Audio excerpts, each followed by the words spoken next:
এই বইটি রচনা করেছে মোহাম্মদ মাইন উদ্দিন। এই বইটির উন্মোচন করবেন বাংলাদেশ ব্যাংকের পরিসংখ্যান বিভাগের পরিচালক মোহাম্মদ শফিকুল ইসলাম। আমি মোহাম্মদ শফিকুল ইসলাম সাহেবকে বইটির উন্মোচন করবার জন্য সবিনয় অনুরোধ করব। আপনারা দেখতে পাচ্ছেন বইটির উন্মোচন হচ্ছে। এখন আমি এই বইটির লেখক মোহাম্মদ মাইন উদ্দিনকে সংক্ষেপে কিছু বলবার জন্য অনুরোধ জানাই। ধন্যবাদ। আজকের এই বাংলা একাডেমির গ্রন্থ উন্মোচন অনুষ্ঠানের সম্মানিত অতিথিবৃন্দ, উপস্থিত বাংলাদেশ ব্যাংকের পরিসংখ্যান বিভাগের সম্মানিত পরিচালক জনাব মোহাম্মদ শফিকুল ইসলাম স্যার, উপস্থিত এখানকার আজকের এই মোড়ক উন্মোচন অনুষ্ঠানের বিশিষ্ট জনগণ, আসসালামু আলাইকুম ওয়া রাহমাতুল্লাহি ওয়া বারাকাতুহু। আমি একটি বই লিখেছি বাংলাদেশের অর্থনীতি জুলাই বিপ্লবের আগে পরে।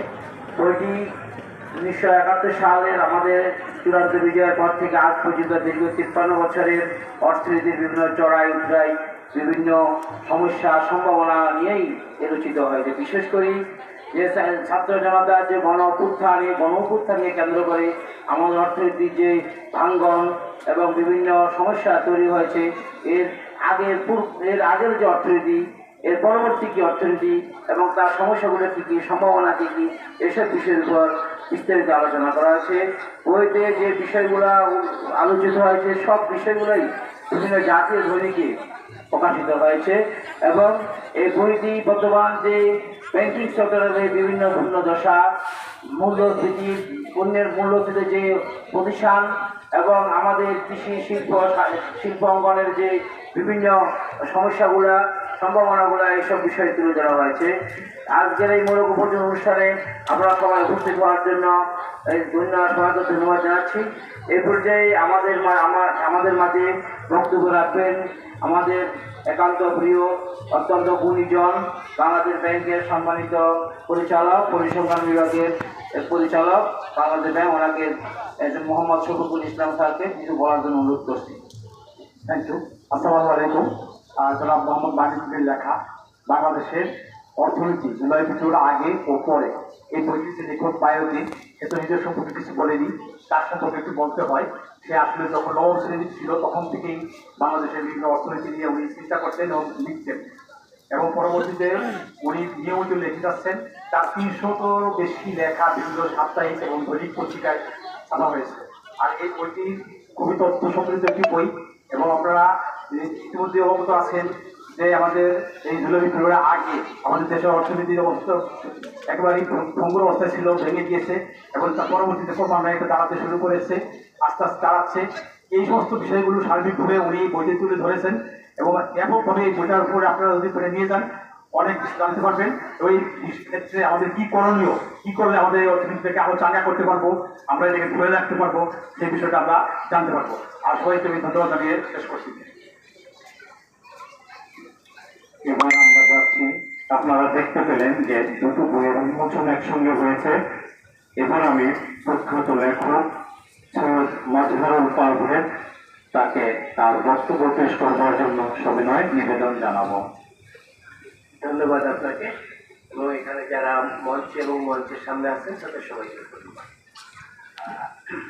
তো এখানে দুইটা বইয়ের মোড়ক উন্মোচন হয়েছে। তো আসলে বই হচ্ছে একজন লেখকের একটা সন্তানের মতো, এবং তার সন্তান যতটা প্রিয় তার একটা বই ততটাই প্রিয়। এবং এখানে যে দুজন লেখকের বই প্রকাশিত মানে মোড়ক উন্মোচন হলো, তার প্রথম বইটা যেটা স্বপ্ন ছোঁয়া আলো, মোহাম্মদ আরাফাতুর রহমান সাহেবের লেখা, বইটি প্রকাশ করেছেন নবসৃষ্টি প্রকাশনী এবং অনেক চাপের নবসৃষ্টি প্রকাশনীর মালিক আমার অত্যন্ত খুব মানে স্নেহজন। বিশেষ করে তার আমন্ত্রণেই এখানে আসা, কারণ সাধারণত আমি এই মোড়ক উন্মোচন সংক্রান্ত বিষয়ে আসতে চাই না, কারণ এখানে অনেক রকম বৃত্তি থাকে, অনেক রকম ইয়ে থাকে। যা হোক, তো এখানে স্বপ্ন ছোঁয়া আলো, এটা লেখক নিজেই তার বক্তব্য বলেছেন। এটা একটা উদ্দীপনামূলক বই, এবং আমরা বইমেলাতে দেখি যে বেশিরভাগ বই প্রকাশিত হয় কবিতা, একটু গল্প, উপন্যাস, এবং খুব কম প্রবন্ধের বই, আর উদ্দীপনামূলক বইয়ের সংখ্যা তো আরো কম। তো সেই ক্ষেত্রে মানে লেখককে অবশ্যই ধন্যবাদ দিতে হয় যে উনি একটি ব্যতিক্রমী বিষয় নিয়ে উনি লিখেছেন, এবং সম্ভবত এটা আপনার প্রথম লেখা লিখেছেন। এবং সাধারণত প্রথম লেখা হয় কবিতার বই যে বেশিরভাগ, মানে যারা লেখালেখি করেন তাদের কিন্তু আমার ধারণা 70-80% লেখকের প্রথম বই হয় কবিতার বই, এবং অল্প বেশিরভাগ প্রেমের কবিতা। তো উনি কবিতার বই এবং প্রেমের কবিতা সেদিকে না গিয়ে উনি উদ্দীপনামূলক বই লিখেছেন, এবং বইয়ের সম্পর্কে তিনি নিজেও বলেছেন, অন্যান্য আলোচকরাও বলেছেন। তো আমি সেই দিকে যাচ্ছি না, এই জন্য বড় কোনো উন্মোচন অনুষ্ঠানে আসলে অত কথা বলা যায় না।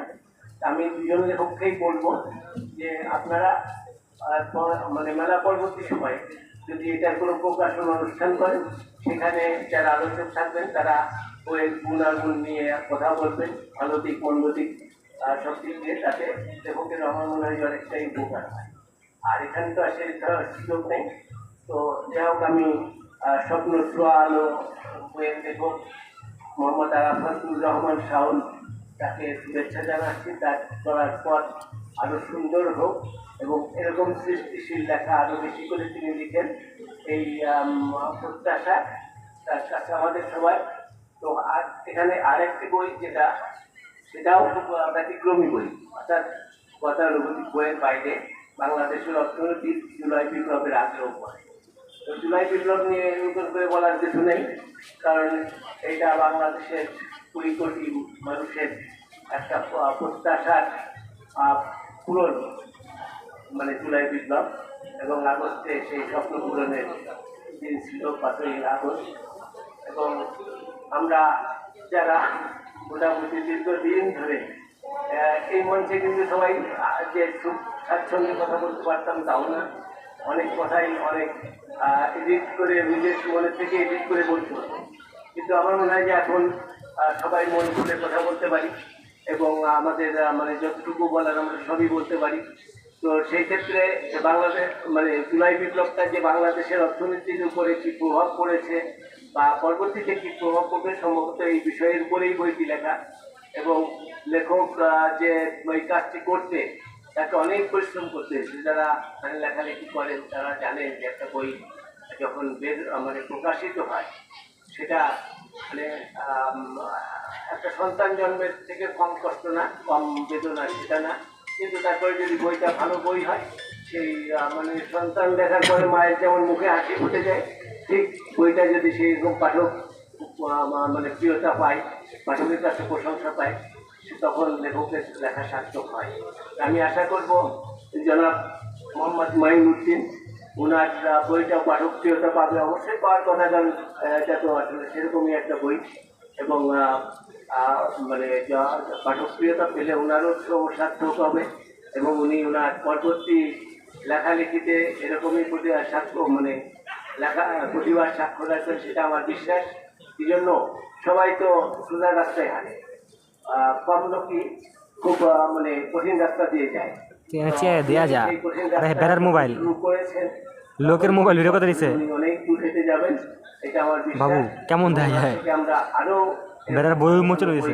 উপহার মানে পাবো, একটা মিনিট।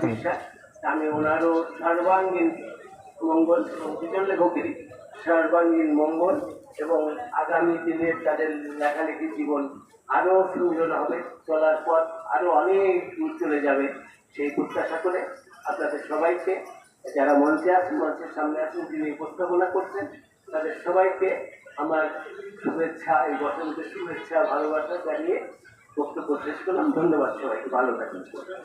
আর চমৎকার বলেছেন, এই মঞ্চ তার গুরুত্ব আছে অনেক। এই বইমেলায় হাজার হাজার মানুষ